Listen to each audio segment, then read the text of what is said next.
Un, kā jau teicu, esmu mācību centrā direktore. Mēs strādājam jau no 99. gadā. Un pārsvarā nodarbojamies ar ātru lasīšanu un ātru iegaumēšanu. Un līdz šim brīdim nekā skola tik daudz būs atkarīgs nevis no tā, kā cilvēki domā, bet cik daudz viņi var iegaumēt un pēc tam atcerēties. Nu, es domāju, ka visi šī instrumenti būs nepieciešami.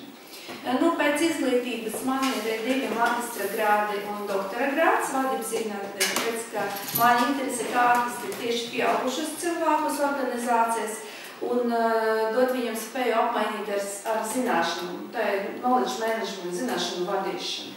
Bet es jau beidzu doktorantūru 2003. gadā, un tajos laikos tā tika paradījis vispār kā zinātnē, kā virziens, bet man tas ļoti interesē tieši kā dot spēju cilvēkam gan iegaumēt vairāk, gan, protams, kā atcerēties pēc tam vairāk. Jo ļoti bieži cilvēki sūdzas uz to, ka viņi nevar atcerēties. Ja? Un kad cilvēki saka, ka man ir problēma ar atmiņu, kā es saku visu laiku, ka ziniet, kā atšķirt, vai ir problēmas ar atmiņu vai nav. Ja jūs aizmirsat, kur jūs noliekat savu atslēgu, tad nav problēma. Problēma sākas, kad jūs aizmirsat, priekš kam atslēga ir vajadzīga. Nu, lūk. Un mēs Rīgā strādājam gan ar bērniem, gan ar pieaugušiem. Protams, kā izaudzināt bērnus ir daudz vieglāk, dot viņam visus instrumentus, lai no bērniem var tas nāk un viņi var to izmantot. Nevis, kā pēc tam mācīt pieaugušus, bet arī atšķiras stipra motivācija, ka pieauguši no vienas puses jau saprot, priekš kam viņam tas ir vajadzīgs. No bērni visu laiku saprot, priekš kam vispār mācīties. Ja? Un, diemžēl, es domāju, ka jūs, kā pasniedzēji, ka skolotāji jau redz to uz vietas, ka mēs ļoti stipri zaudējam motivāciju, kad bērni nāk un viņam gribas no sākuma mācīties. Un man ļoti patīk, kā jūsu skolā ir tieši kā man ofisā, katrs kabinets ir savā krāsā, un man šķiet, ka tas ļoti stipri ietekmē uz mācību procesu, kad bērni nāk un viņam patīk, un tas to, ar ko sākas mācību procesu. Un tagad es jums parādīšu, kā mēs pasniedzam kaut ko gan bērniem, gan pieaugušiem, un jūs varēsiet to izmēģināt savā kažokā.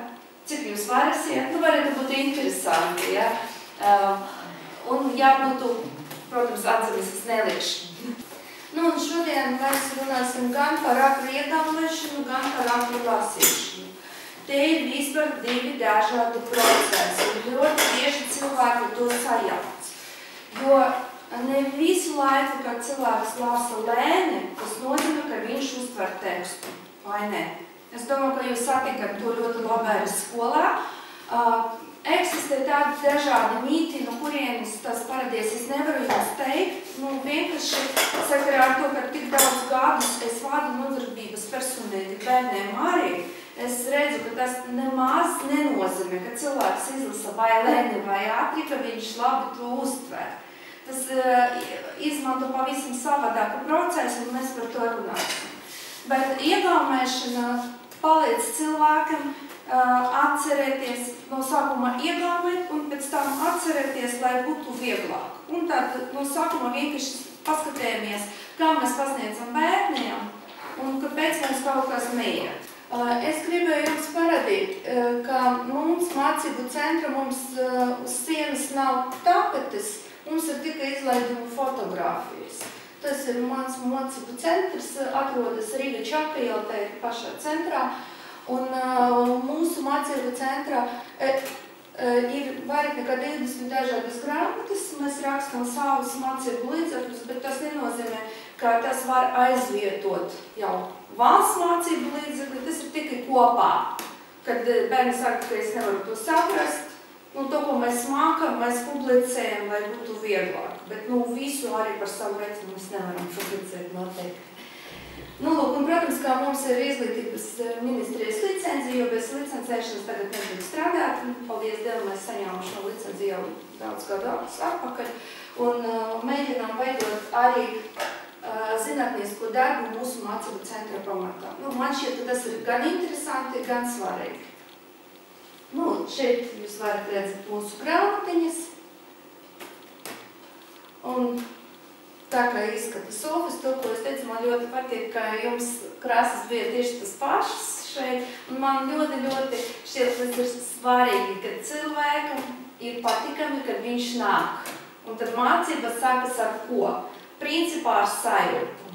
Ja, kad tu nāk un tev nav tāda neērtības sajūta, tad jau gribas kaut ko sākt darīt. Šeit es gribu vienkārši parādīt, ka man ir doktora grāds, tāpēc, ka ļoti bieži cilvēki jautā, kāpēc tu to dari vai no kurienes tu to zini. Es vienkārši to daru, bet, ja kas tam visam ir arī zinātniskais pamatojums. Savu laiku sanāca tam, ka es parakstīju savu disertāciju 14 reizes. Zem 4 dažādiem katedriem. Tas nozīmē, ka 250 lapas jārakstā ar jaunu saturu, ar jaunu nosaukumu, izmantojot jaunu literatūru sārakstu. Un, ja es nevarētu vai ātri lasīt, vai analizētu, vai secinātu, vai apkopotu, tas fiziski nav iespējams izdarīt. Un tāpēc es visiem saku, ka es varu pamatot, ka ātrā lasīšana ir viena lieta, ātrā iedomāšana ir cita lieta. Un vēl tagad mēs Rīgā saskaramies ar to, ka gan bērni, bet arī un pieauguši. Viņi nevar secināt no teksta. To, ko viņi izlasīja, viņi nevar atstast.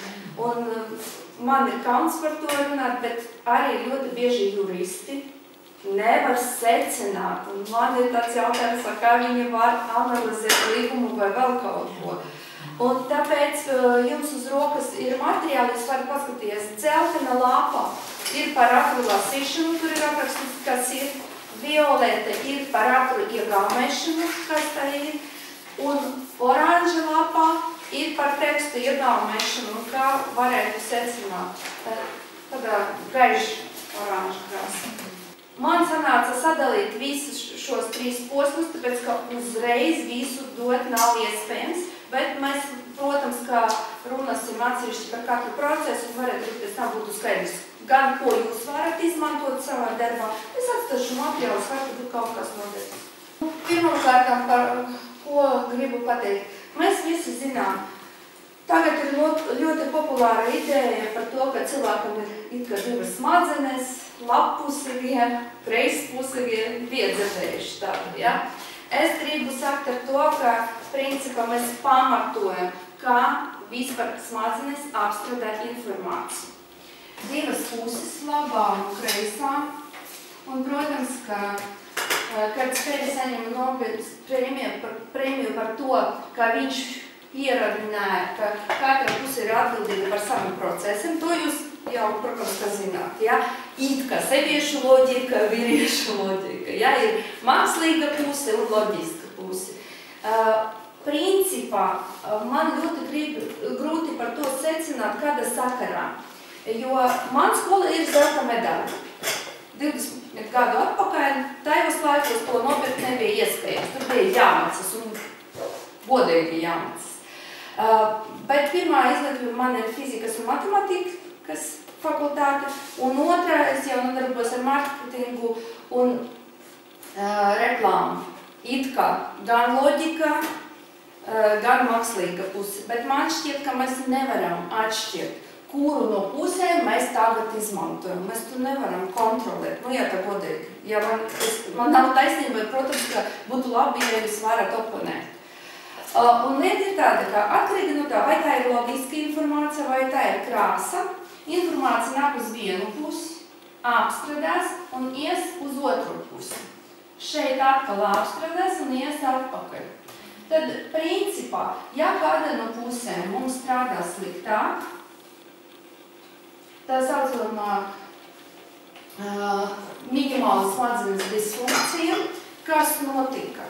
It kā šeit tas apstrādājas normāli, šeit kādu, vai apstājas, vai bremzē, vai, teiksim, saprot ne tā, kā ir, drusciņ savādāk, jo tagad Eiropā ir ļoti populāri teikt, bet es tā redzu.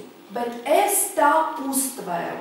Varētu būt, bet ja tev jāparaksta līgums pēc tā, man ir jautājums. Ja tu tā uztveri likumu, laikam tā ir tava problēma. Un tad informācija atgriežas atpakaļ. Un jautājums ir, kāda informācija ies atpakaļ. Jo šī informācijas apmaiņa ies ātrāk nevis par 1 sekundi. Informācija nāk turp. Un tāpēc man šķiet, ka ļoti grūti secināt, kāda no pusēm ir svarīgāka. Man šķiet, ka par kopēju bildi atbild abas puses. Un tagad ir ļoti populāri arī starp vecākiem. Būt viņš nav matemātikas, bet viņš būs mākslinieks. Nav slikti, bet neviens mākslinieks, ja viņam nav matemātikas, nepārdos savus darbus. Mēs jau zinām, ka tad viņam vajag labi menedžeri, kuri vienalga palīdzēs organizēt savu darbu. Un ja man, teiksim, viena no pusēm strādā sliktāk, no mana viedokļa tā izskatās tā. Ziniet, man viena kāja ir ļoti laba fiziska forma pēc sporta zāla, bet otra nav tik laba. Bet man, lai ietu, man jāizmanto abas kājas. Un man šķiet, no tā, ka viena kāja ir labāka, man grūti uztver kopumā, vai grūti skriet, vai grūti iet. Ar roku mēs pats var izvēlējamies labu roku, bet tagad jūs jau laikam arī redzat, ka vairāk un vairāk bērni sāk rakstīt ar kreiso. Jā. Tas nav ne labi, ne slikti, to vienkārši jāņem vērā, un, protams, ka pārmācīt nedrīkst. Kāpēc nedrīkst pārmācīt? Es tagad jums parādīšu piemēru, ko var sajust bērns, kad viņu mēģina pārmācīt no vienas rokas uz otru. Tad jums ir šī lapiņa, un sarunājamies tā. Pirmais variants, lasot pie sevi vārdu, skaļi nosauc fonta krāsu. Bet daram to ātri. Ātri tas nozīmē uzreiz. Pie sevis lasam, bet skaļi nosaucam. Pēc iespējas ātrāk. Sākam. Visi kopā. Sākam. Ātrāk.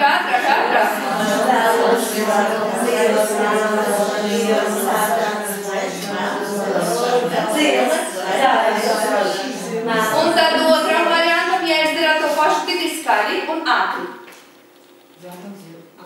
Ātri, jā. Nu? Jā.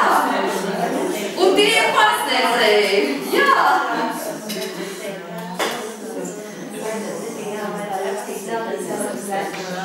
Jā, es teicu fotogrāfiju.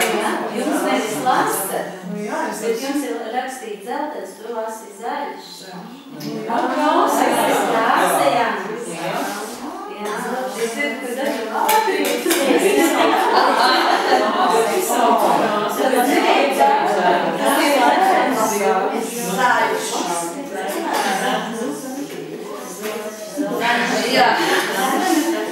Jo tās rada sajūtas, kādas ir bērni, kad mēs mēģinām viņu pārmācīt. Tā rada arī, ja mēs ātri pārsvecamies no vienas uz otru, kā tā izskatās un kādas ir sajūtas. Ir grūti. Jā. Ja kāds ir tev uz papīra uzrakstīts, no manā viedokļa, no manas pieredzes, visgrūtākās auditūras noteikti ir pasniedzējs. Tāpēc, ka viņi jau visu zina. Un principā, kam klausaties, es vienalga visu zinu. Labi. Tas ir jūsu uz atmiņu, lai paliek. Tad mēs savā darbā izmantojam abas puses. Mani interesē, kurā no pusēm apstrādās informāciju ātrāk. Ir tie, kas ļoti labi redz loģiku. Teiksim, ja bērns, ja ir tādi, kam gan mājas daudz lasa, ar ko vecķi nodarbojas, tad bērns sēž stundā un var jau visu uztvērt. Bet arī ir tie, kas nevar saprast vispār neko. Un tur ir jāskatās, man šķiet, ka tā ir arī pasniedzēju darbs, ja ir spēja, vēlme un tā tālāk. Ja? Dot informāciju, pasniegt tā, lai bērnām būtu viegli uztvērt. Tad skatēmies.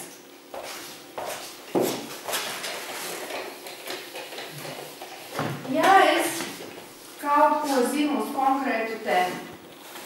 Man jāiemācās nākamo tēmu. Ja es redzu loģiku starp tiem diviem, tad smadzenes un prāts sāk meklēt, ar ko kāds saistās. Dažādas saiknes. Ja es neredzu loģiku, it kā varētu būt jums, kā pasniedzējiem šeit, kā viņam jāredz, bet garām. Tad kā smadzenes sāk apstrādāt šo informāciju? Teiksim, vispār nav nekādas saiknes. Vispār tad smadzenes un prāts sūta it kā komandu, kam tas ir līdzīgs. Varētu būt, es kaut ko jau zinu uz šo tēmu. Konkrēts piemērs. Varētu būt, ka es nekad mūžā neesmu redzējusi zaļu cepuri. Neredzēju tādu priekšmetu. Kā mans smadzenes un prāts var uzzemēt šo tēlu? It kā varat, taču iztēloties, jūs varat zaļu cepuri. Kā mēs meklējam? Pirmais, kas ir zaļš? Un nosauciet skaļi. Jūsu viedokļi, kas varētu būt zaļš? Jā, vēl. Vēl. Jā, vēl. Vēl. Labi, normāli, labi attīstītam 3-gadīgam bērniem ir 10 priekšmeti. Normas nav.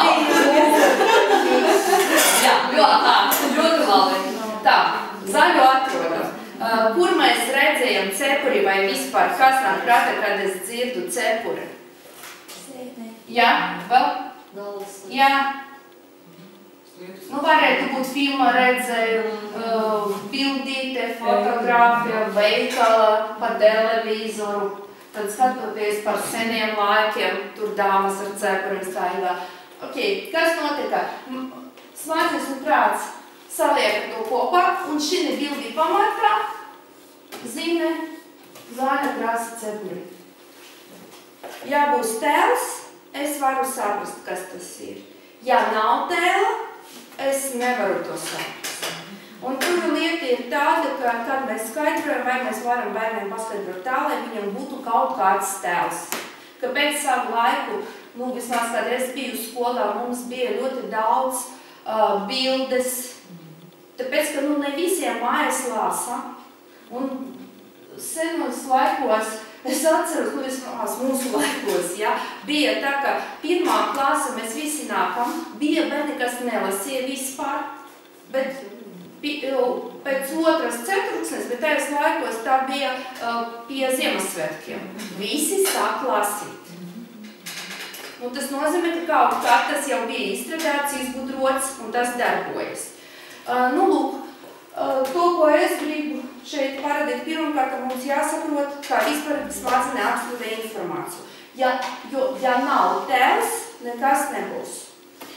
Un šeit, es domāju, šī slaidā runāt par domāšanas veidu, mums kā pasniedzējiem arī drusciņi jāmaina savu pieeju. Jau nav tā, ka bērni kaut ko paši darīs.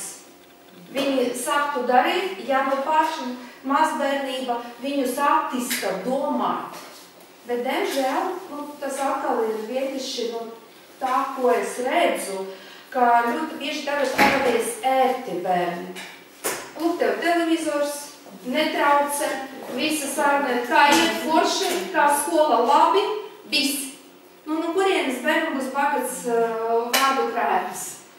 Viņš atbild tikai jā, ne, un dzird tikai komandas, kas jādara.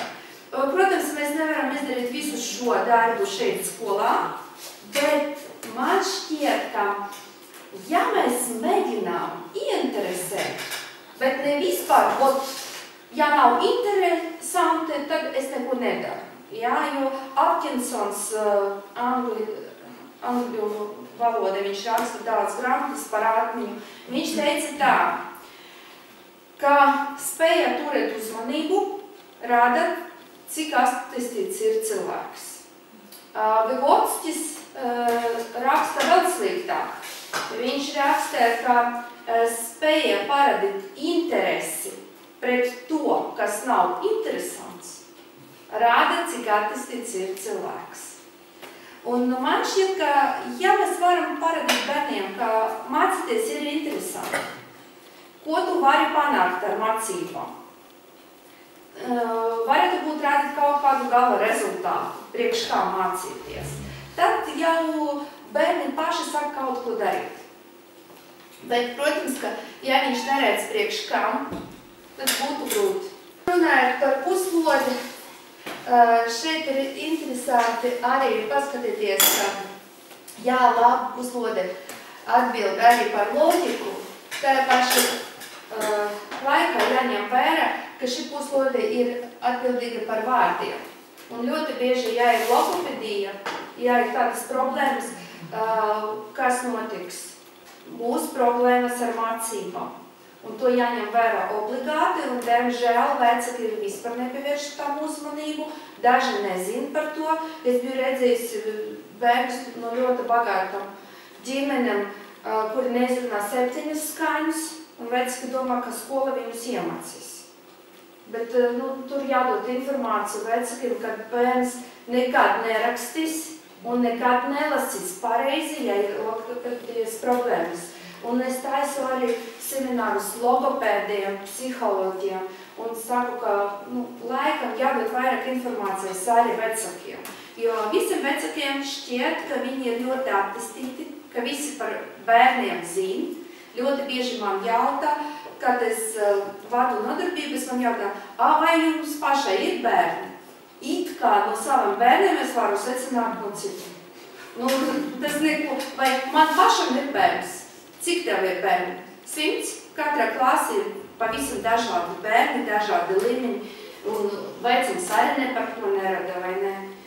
Grūti teikt par to, jo principā mēs redzam arī bērnus grupā, vecāki redz savus bērnus atsevišķi.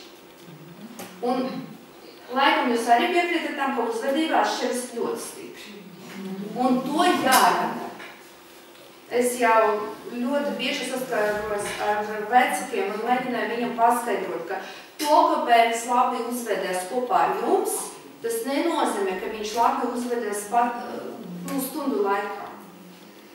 Un arī, ja es piekrītu, ka, ja nav interesanti, viņš saka pļapāt. Bet jautājums ir tāds, ja viņš stundu laikā pļapā, un to, ko es stāstu, tas ir kaut kas pavisam jauns. Ko viņš var uztvert?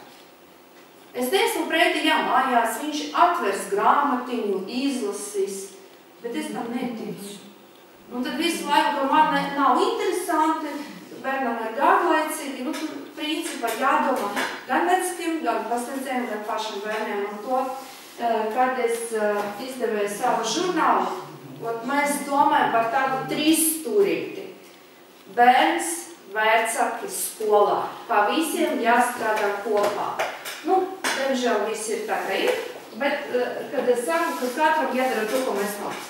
Un tad es jums parādīšu, kā strādā atmiņa, kā mēs iedomājam, kā mēs lasējam, un varētu būt kaut ko varam izmantot arī savā darbā.